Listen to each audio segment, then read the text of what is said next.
বলছো কি সুজয়? তুমি এখন চাকরি খুঁজতে বেরোবে? নিশ্চয়ই তোমাকে কেউ কিছু বলেছে, তাই না?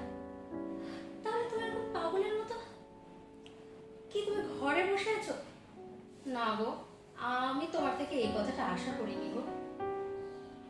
আচ্ছা শোনো শোনো, আমি যা মাইনে পাই তাতে তো মোটামুটি সংসার ভালোভাবেই চলে যাচ্ছে। তাছাড়া মা বাবা মোটা টাকা পেনশন পান। তাহলে সমস্যাটা কোথায় বলো? বলো আমাকে।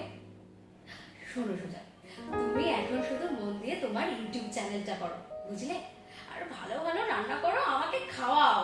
কি মশাই, বুঝলে তো?